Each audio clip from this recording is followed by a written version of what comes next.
너세니얼 호세의 큰바위 얼굴이라는 단편 소설이 있습니다.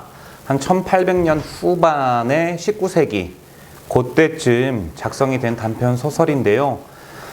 내용은 이렇습니다. 어네스트라고 하는 소년이 살고 있는 한 마을에는 전설처럼 내려오는 하나의 전설이 있었습니다. 바로 저 바위에 있는 이 큰 바위 얼굴과 같이 인자한 모습을 하고 있는 누군가가 나타나서 자신의 마을과 또 이런 것들을 구원할 것이다. 이런 거였어요. 인자하고 또 능력 많은. 그래서 이 어네스트는 그 말을 확실히 믿었습니다. 믿고 나서 날마다 그 사람을 찾기 위해 궁금함과 또 그 사람이 어떻게 생겼을까라는 이런 것들로 인해서 그 사람들을 찾아 나섰습니다. 한 번은 누군가가 이 어네스트가 원하는 큰 바위 얼굴과 같은 인물이다라고 생각하는 사람을 찾았습니다. 찾아서 첫 번째 만난 인물이 게더 골드란느라는 사업가였는데 이야기를 해본 결과 그는 너무나도 영약하고 사악하다라는 걸 알게 되었어요. 아무리 돈이 많고 아무리 능력이 있지만 이 사람은 자신이 원하는 그러한 큰 바위 얼굴과 같은 그런 존재는 아니구나 라고 생각을 한 것이죠. 그리고 두 번째 인물을 만났지만 그 역시 따뜻함이나 자애로운 지혜는 찾을 수가 없었고 이내 실망하고, 그러나 어네스트는 언젠가 반드시 그런 사람이 나타날 것이다. 그러니 우리 마을에 그러한 전설이 있을 것이다 라고 확신을 하게 되었죠. 그렇게 큰 바위 인물을 찾아 나서면서 그의 삶을 동경했던 어니스트는요, 점점점 차츰 마을 사람들에게 이 어네스트가 알려진 거예요. 그의 말하는 행동, 그의 생각하는 가치관들 그 하나하나가 많은 사람들에게 알려졌습니다. 이 어니스트라는 사람이 노년이 되었을 무렵 한 시인과 이제 대화를 하게 됩니다. 대화를 하는데요, 이 시인은 어니스트처럼 소박한 말솜씨로 위대한 진리를 누구나 쉽게 알아들을 수 있을 만큼 하는 사람을 나는 본 적이 없다. 시인이 그렇게 인정할 정도였으니까요. 어니스트의 온화하고 다정한 백발의 모습이야말로 큰 바위 얼굴을 닮았다라는 결론을 내게 됩니다.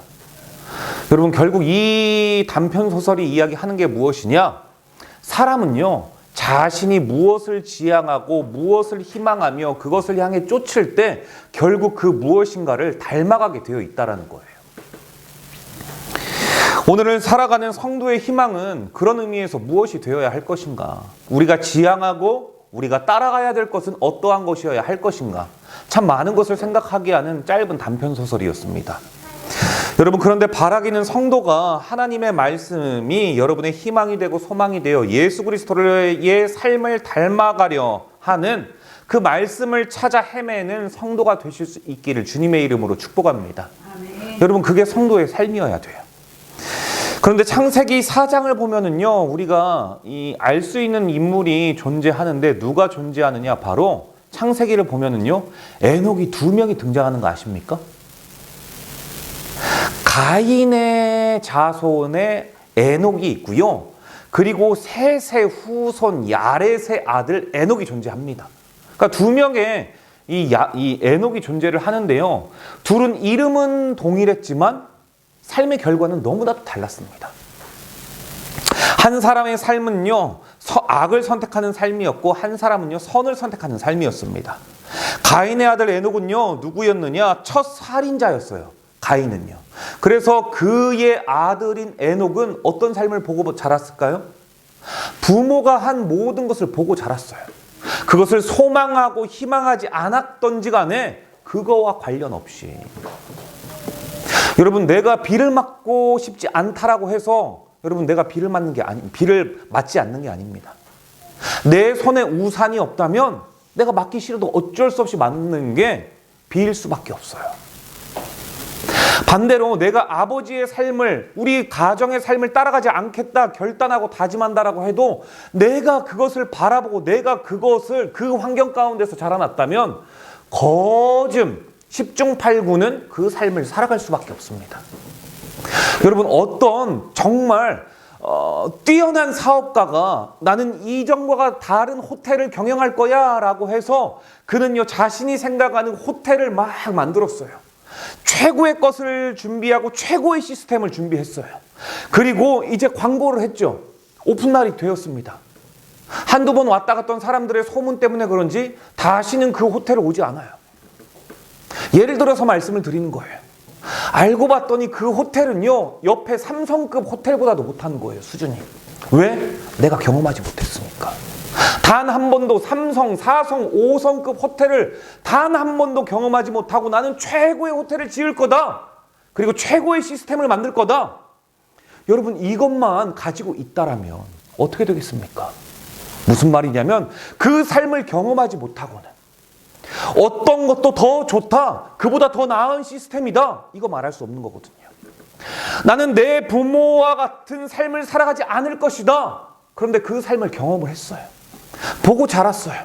그렇다면 여러분, 에녹은요 아버지 가인의 삶을 보고 자랐기 때문에 하나님 앞에서 악을 지향하고 바라는 세상적인 말로 했을 때 합리적인 선택만을 하면서 살았던 거죠. 악을 선택하면서 살았어요. 아버지가 그렇게 했기 때문에. 그러나 성경은 그는 악을 선택했다고 말하며 그와 반대로 조금은 답답하고 조금은 둔할지 모르겠지만 셋의 후손인 이 에녹은요 눈에 보이는 가정의 문화, 아버지의 가르침뿐만이 아니라 선이신 하나님의 말씀인 그것을 쫓아 살아가고자 하는 삶을 살았다는 거예요. 이거 정말 중요하지 않습니까? 이름은 동일했고 이름은 다 믿음의 가정이었지만 서로 상반된 모습을 보여줍니다. 여러분 어떤 조사에 있었는데요. 기독교 그 조사였습니다. 이 세상에서 제일 싫어하고 제일 싫어하는 사람이 누구인가? 여러분 80%가 넘게 부모였어요. 가식과 위선. 자신은 그렇게 하지 않으면서 자식에게 교회 가라, 뭐 해라. 단 한 번도 그 삶이 어떤 것인지 보여주지 않았으면서 교회에서는 인자한 척, 자애로운 척 그렇게 살아가고 있는 모습들을 보면서 자녀들은요 부모를 싫어하고 거기에 더 대단한 건 나는 절대 신앙 갖지 않겠다. 저런 부모, 내 부모가 믿는 하나님이 저 정도 수준이라면 나는 믿지 않겠다. 이렇게 이야기를 한다고 해요, 청소년들이. 여러분 반면에요 선이신 하나님의 말씀을 쫓는 진짜 가정이 있대요. 세상에 대한민국 교회에 하나님의 말씀을 진짜 믿는 교회가 있다고 합니다. 그리고 그 하나님의 말씀을 진짜로 믿는 성도들이 있대요.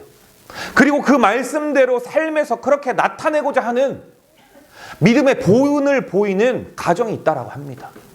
여러분 놀랍지 않으세요? 그런데 저는 그 교회와 가정이 여러분이 되기를 주님의 이름으로 축복합니다. 아멘. 한번 참는 거예요. 여기에 자식들 보면 울컥울컥 하지만 뭐가 쓱 올라오지만 한번 참아보는 거예요. 화나서 해결될 문제면 쟤는 대통령 됐죠. 그런데요 대부분 아동 심리학자들이 그러더라고요.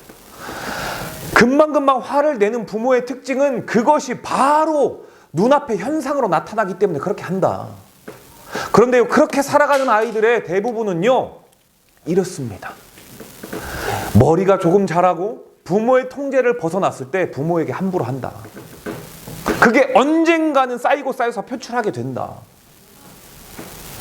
그러나 그것이 왜 그런지 하나하나 설명하고 하나하나 이해시키고 아니면 반복적으로 이야기를 할 때 그 아이는 그거를 듣는다. 느리지만 듣는다. 마치 이것과 같지 않습니까? 목사님 현실은 달라요. 목사님이 세상을 잘 몰라서 그래요. 세상을 만드신 분이 하나님입니다. 그 하나님, 세상의 주관자이신 하나님께서 그렇게 하지 말라라고 이야기를 한다면 세상을 모르는 목사는 모르겠지만 세상을 알고 있는 하나님의 말씀을 그대로 전한다라면 그건 하나님께서 하시거든요. 여러분 그러니요 말씀대로 살아가는 게 하나님께서 보시기에 좋았더라 라고 하는 성도의 삶의 중심이 될 수밖에 없습니다.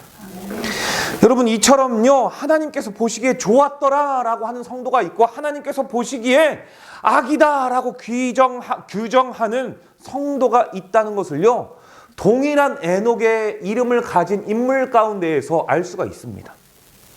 그래서 가인의 아들 에녹은요 아버지와 마찬가지로 결국 악을 선택하면서 살았어요. 하나님을 떠나 죄와 동행하는 삶을 살았습니다. 그게요 창세기 4장 16절에서 17절까지의 말씀이에요. 제가 읽어볼게요. 가인이 여호와 앞을 떠나 에덴 동쪽 놋 땅에 거주하더니 아내와 동침함에 그가 임신하여 에녹을 낳은지라. 성을 쌓고 그의 아들의 이름으로 성을 이름하여 에녹이라 하니라. 여러분 반면 이 셋의 후손 에녹을 한번 볼까요? 야렛의 아들 에녹을요 오늘 본문 24절에서는 이렇게 이야기를 합니다. 에녹이 하나님과 동행하더니.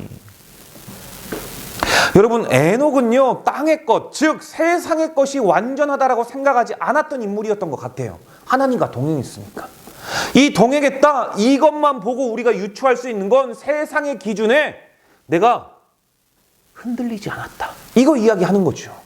그것뿐만이 아니라 그것은 완전하지 아니하니 결국 세상의 것은 허무하다, 이것을 알았어요.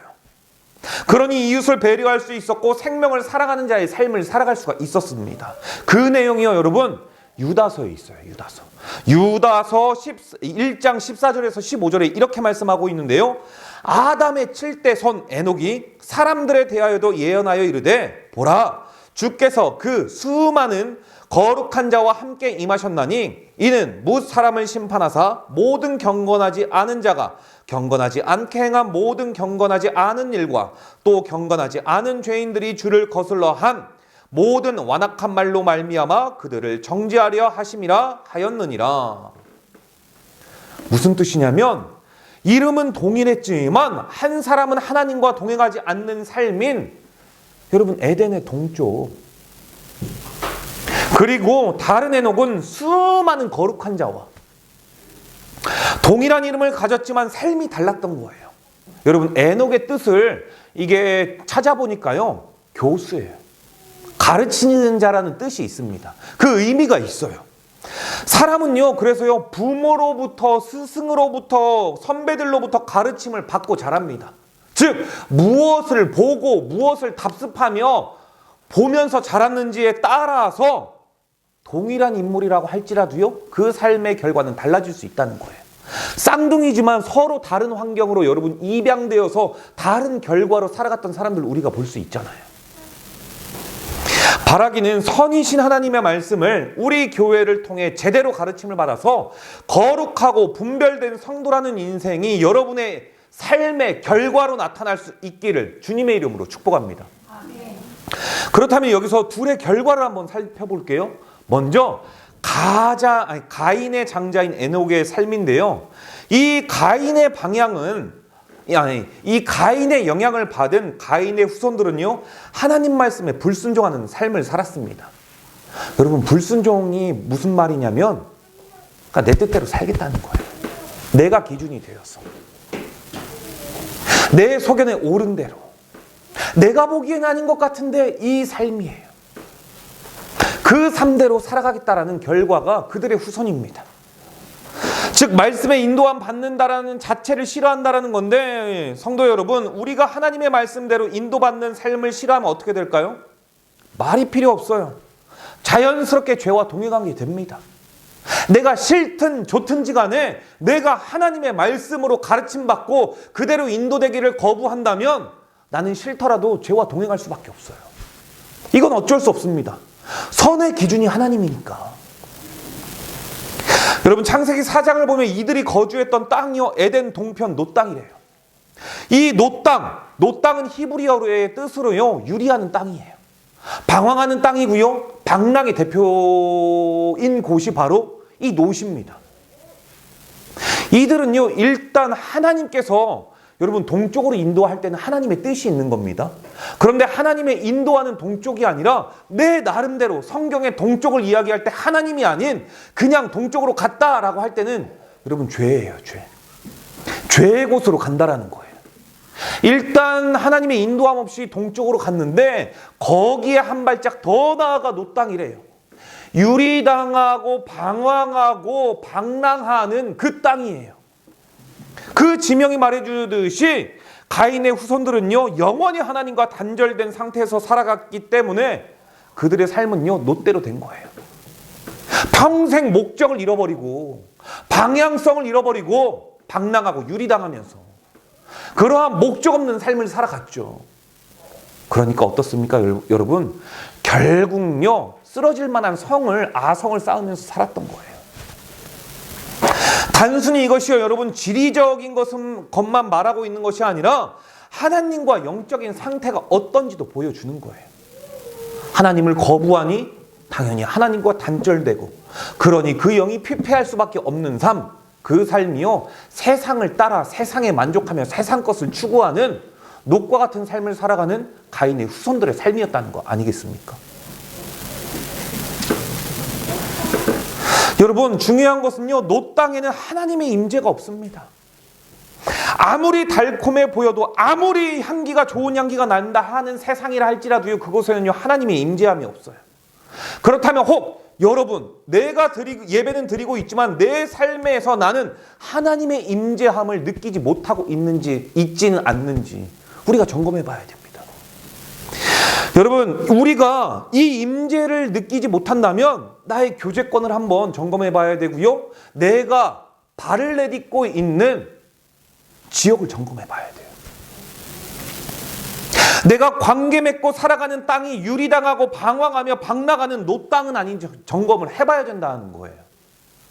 지금 제가 마시고 있는 이 물, 여러분, 일반 생수입니다. 생수 끓인 거죠. 살짝 데핀 겁니다. 이 물이요,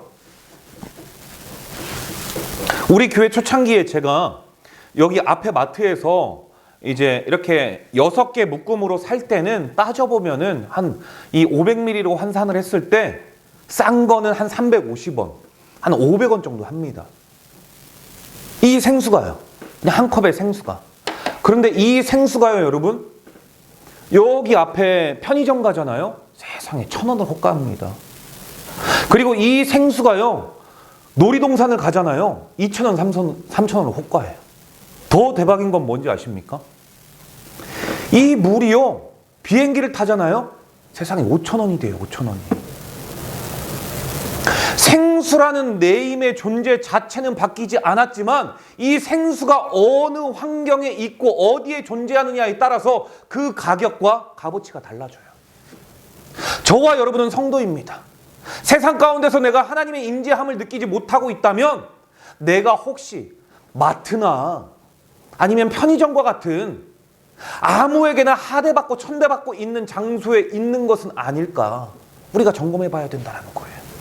내 교제권을 점검해 봐야 되고요, 내 삶의 바운더리를 점검해 봐야 됩니다. 그래서 빨리 그것이 나를 인정하지 않고 나를 무시하고 나를 천시하는 세상의 이 중심인 놋 땅에 있다라면 내가 빨리 반대로 돌이켜서 나를 인정해주고 나에게 새 희망과 소망과 살 길을 열어주시는, 마치 나의 값어치가 이 비싼 비행기 안에서의 값어치 하나 먹을 때 두렵거든요. 이거 먹어야 될까? 조금만 내리면 되는데, 조금만 있다가 내리면 되는데. 여러분, 그러한 값어치의 존재가 돼야죠. 물 하나 사 먹을 때 5,000원이라니 손이 떨려서 두려워하는, 저 사람을 함부로 할 수 없어서 두려운 존재로 느낄 수 있는 그러한 삶의 값어치의 존재가 내가 되어야 되지 않겠습니까? 여러분, 그래서요, 내가 놋과 같은 방황하는 장소가 아닌지 내가 내 자신을 점검해 봐야 돼요. 이유는 가인은 자신의 환경을 거부하지 못하고 결국 하나님과 분리된 상태를 자초함으로 인해 자신의 존재 가치를 인정해 주지 못하는 장소에서 야망을 가졌고 꿈을 키웠으며 그것을 존재 자체의 이유로 삼고 살아갔기 때문입니다.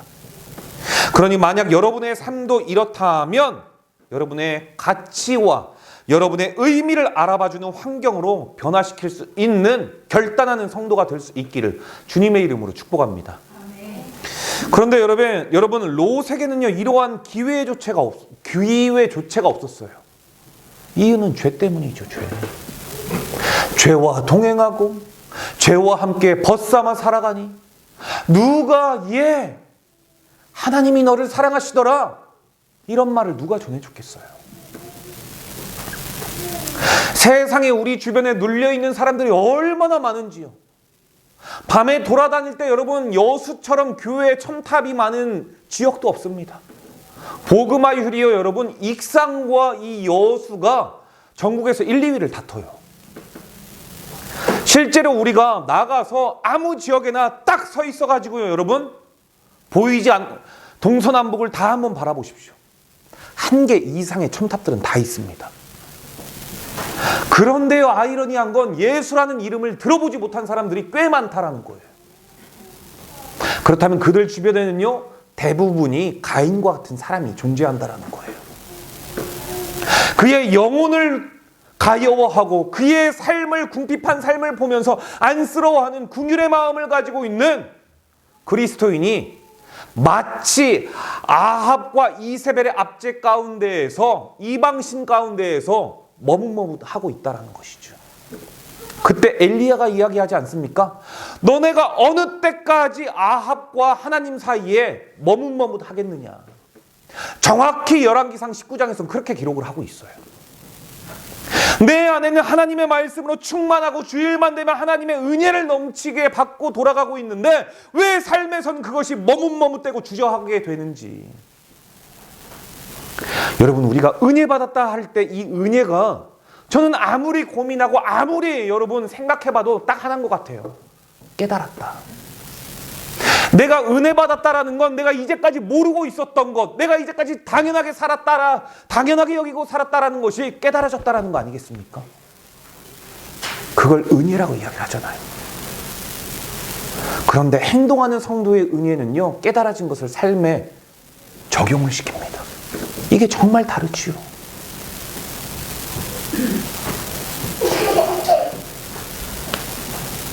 이게요 여러분 결국 노 땅에서 살아가서 십자가를 봄에도 불구하고 십자가가 십자가인지 인식하지 못하는 가인과 같은 죄악에 눌려 사는 사람들의 현 주소예요. 그래서 우리가 다가가야죠. 여러분 가인이 성을 쌓고요 이름을 에녹이라고 부른 이유가 무엇이냐면 내 것을 오랫동안 보존하고자 하는 마음이 있었기 때문이에요. 가인이 성을 쌓은 이유가 그렇습니다. 내 것을 지키고자 하는 것. 이거요 여러분 전형적으로 하나님을 떠난 자들이 가지고 있는 특징입니다. 전형적으로 하나님을 떠난 자들이 가지고 있는 특성이 이래요. 정말 그렇죠. 하나님을 떠난 자들이요 자신의 물질을 장래에 예속을 시킵니다. 그래서 내 자녀에게 물려주겠다. 대기업을 보십시오. 아버지가 그 다음 재벌 몇 세 해가면서 여러분 고직에 있어요. 내 힘을 이용해서 이것이 영원할 것 같으니까 내 자녀를 어디 랜드다라고 하는 곳에 취업시키고 내 혈연, 지연, 학연을 통해서 그들을 좋은 곳에 살게 하고. 이게 무엇입니까? 내가 힘 있을 때 저들의 장래를 위해 내가 예속시키겠다 하지요. 그런 거 아니겠습니까? 여러분 이것을요 에녹은 아버지의 이러한 세상을 향한 유익만 쫓는 삶을 보고 배울 수밖에 없는 겁니다. 실제로 가인의 후손들이 도시를 건설하고 문명을 발전시키는데 이게 큰 영향을 미쳤어요. 여러분 그런데 사실 이게 다 무슨 상관입니까? 에녹이라는 성 안에 아성을 쌓으려는 결과일 뿐입니다. 세상에는요 가난하게 살지만 행복하게 살아가는 행복 만족도가 1위인 부탄과 같은 나라도 있고요 네팔과 같은 나라가 있어요. 가난하고 남루하다고 우리가 무시할 수는 있지만 그들이 보기엔 우리는 날마다의 삶에 행복이 없는 것 같아요. 그들은 행복을 추구하면서 살아갑니다. 윌 스미스의 주연 여러분 행복을 찾아서라는 영화 보셨습니까? 이 윌 스미스가요 행복을 찾기 위해서 얼마나 부단히도 노력을 하는지요. 결국은 행복을 쟁취하는데요. 그는요 자신이 살고 있는 환경을 바꾸기 위해 엄청나게 많은 노력을 합니다. 집이 없어서요 아들과 함께 쫓겨나서 결국은 길거리를 배회하다가 노숙자 쉼터를 찾기 위해 5시까지는 무조건 가야 돼요. 아들을 이끌고 갑니다. 그 자리를 놓치면은요, 5시에 이렇게 추첨을 하는데 그 자리를 놓치면 어떻게 되느냐? 이 윌 스미스는요, 자신의 아들을 데리고 화장실로 갑니다. 공용 화장실. 거기에서 화장지를 깔아놓고 자요. 그 부모의 모습. 그럼에도 불구하고 어떻게 해서든지 바꿔보겠다. 공부를 계속해요. 그리고 결국은 인정을 받고요. 실제로 억만장자가 됩니다. 실제 인물이에요. 제가 이름이 생각나지 않아서 윌 스미스라고 이야기를 했는데요. 지금도 현존하는 인물입니다. 여러분, 행복을 찾아서 부단히도 자신의 삶, 세상에 안주하지 않았어요. 나는 이런 가정에서 태어났고 이렇게밖에 할 수 없으니 이럴 수밖에 없다. 그런 면피용의 이야기를 내놓지 않아요. 그는.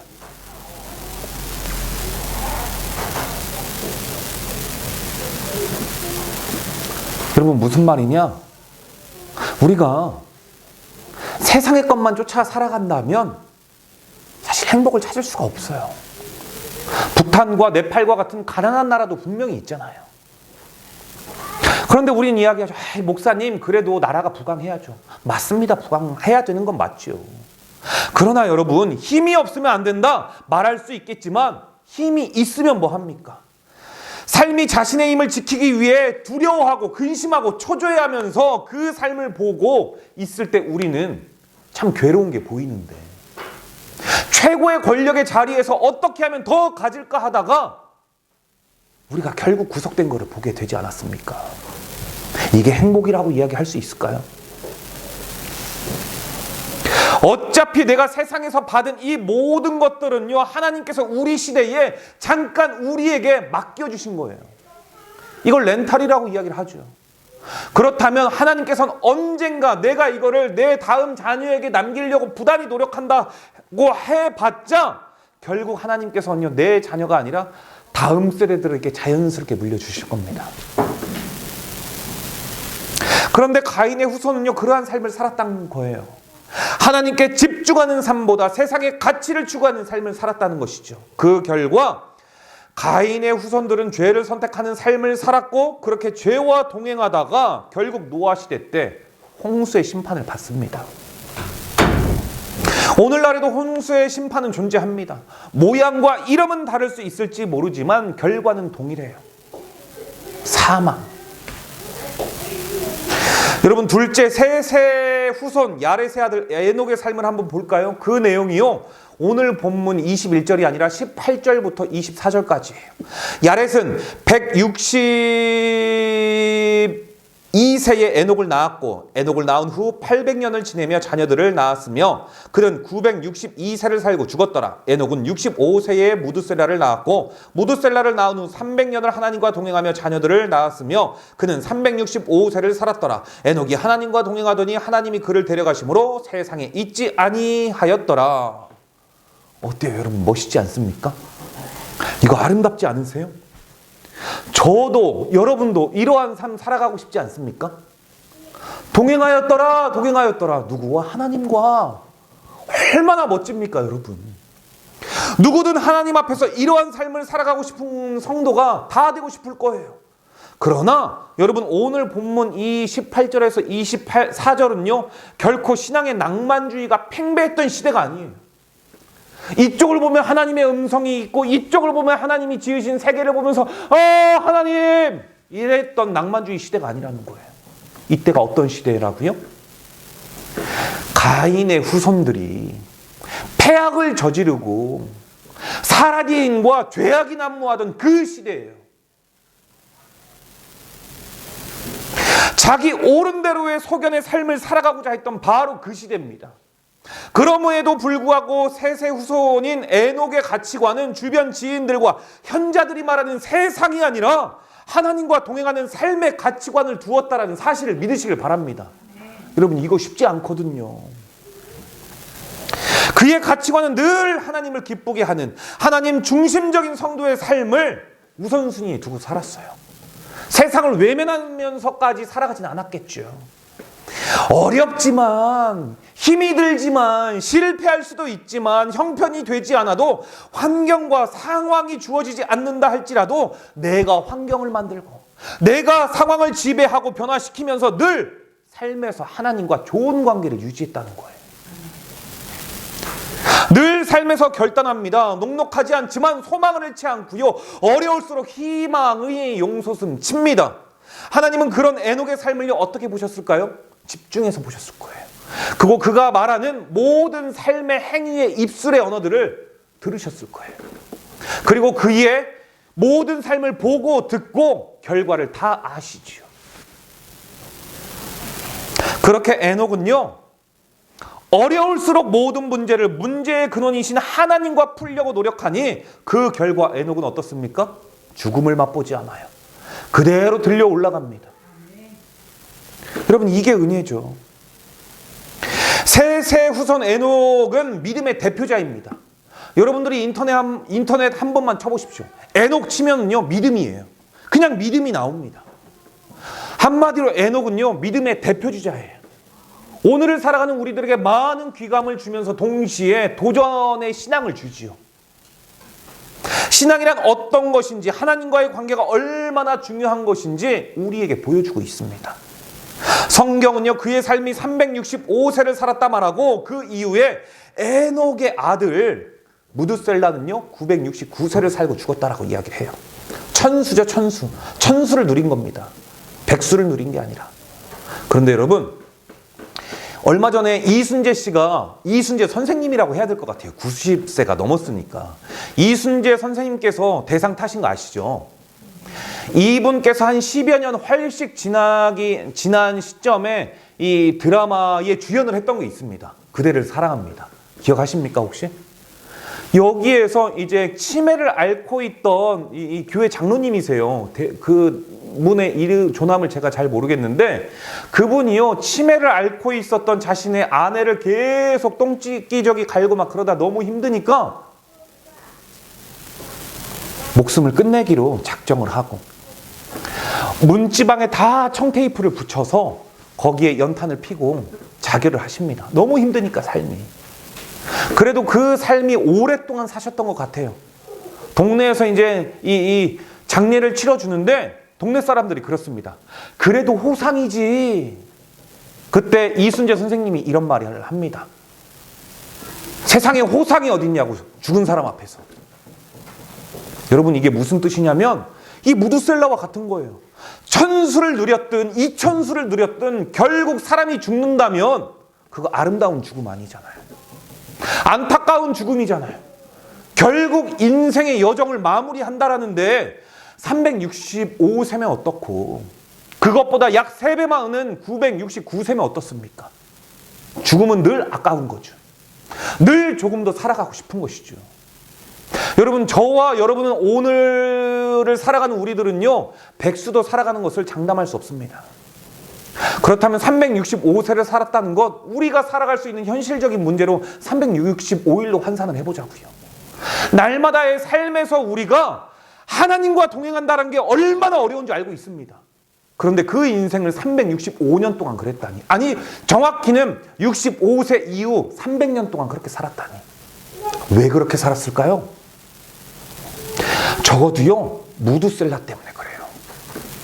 무드셀라의 이름의 뜻이 무슨 뜻인지 아십니까? 무드셀라의 이름의 뜻은요, 여러분, 이겁니다. 히브리어 무투셀라흐에서 파생을 했어요. 무투는요, 죽이다예요. 죽다예요, 죽다. 셀라흐는요, 보내다라는 거예요. 즉, 죽음이 다가온다라는 거예요. 죽음을 가져오다라는 의미로 지은 겁니다. 영적으로 해석을 해보자면요, 아들이 죽으면 이 땅에 심판, 곧 죽음이 온다고 하니 아비인 에녹이 어떻게 살아야 되겠어요? 그가 969세를 살았다라고 성경은 알고 있지만 당시에 에녹은 모르는 거예요. 1분 1초의 아들의 삶, 자녀의 삶을 모르니까 그는요, 하나님과 동행할 수밖에 없는 거예요. 이 아들이 오면 이 땅에 죽음이 온다라고 이야기를 하는데, 우리 아들이, 우리 자녀가 혹시 죽음의 길로 영영 들어설 수 있으니까 에녹은 늘 불안불안하면서 하나님께서 기뻐하시는 선의 삶을 선택하면서 늘 하나님과 동행하려고 살아가려고 노력하는 것밖에 방법이 없는 겁니다. 생명의 주관자가. 오늘 요한복음을 통해서 배우게 될 텐데 예수님께서 여러분 생명과 사망의 주관자예요. 그런데 이 우리가 배우고 있는 요한복음에서는 계속 뭐라고 합니까? 아들이 아버지와 동등하다라고 이야기를 해요. 생명의 주관자가 하나님이라는 거예요. 그분이 이제 죽음이 온다라고 하니까 에녹이 어떡하겠어요? 300년 동안 하나님과 동행할 수밖에 없는 거죠. 두려워서가 아니라 우리 자녀가 하나님의 생명을 얻었으면 하는 그 바람으로. 그렇게 하나님과 동행하는 자에게는요, 여러분, 죽음을 맛보지 않습니다. 에녹과 같이. 여러분, 올해 365일 하나님과 함께 동행할 수 있기를 축복합니다. 그 삶이요 정말 녹록지 않을 거예요. 300년 살아가는 것도 여러분 녹록지 않지만 그 중에서 선을 선택하면서 살아가는 것도 대단하지만 1년간 선을 선택하는 것도 쉬운 일 아닐 겁니다. 그러나 우리가 그렇게 1년을 살고 10년을 살고 우리의 인생의 여정에 허락하는 순간까지 그렇게 살아간다면 저와 여러분 또한 제가 확실하게 보장할 수 있는 게 있습니다. 우리는 죽음을 맛보지 않을 겁니다. 여기에서 말하는 죽음은요, 육신의 죽음을 말하고 있는 게 아닙니다. 죽음 이후의 심판, 거기에서 심판은 영원한 죽음을 이야기하는 불못, 영원한 생명을 이야기하는 하나님의 천국. 성로는요, 하나님과 동행만 하기만 한다면 육신의 허울은 우리가 하나님 나라로 가야 되기 때문에 벗어야 되는 것들이지만 결국은 영원한 죽음이 아니라 영원한 생명을 맛보며 결국 하나님께 들려 올라가서 오늘의 에녹이 될 수 있는 저와 여러분이 될 수 있어요.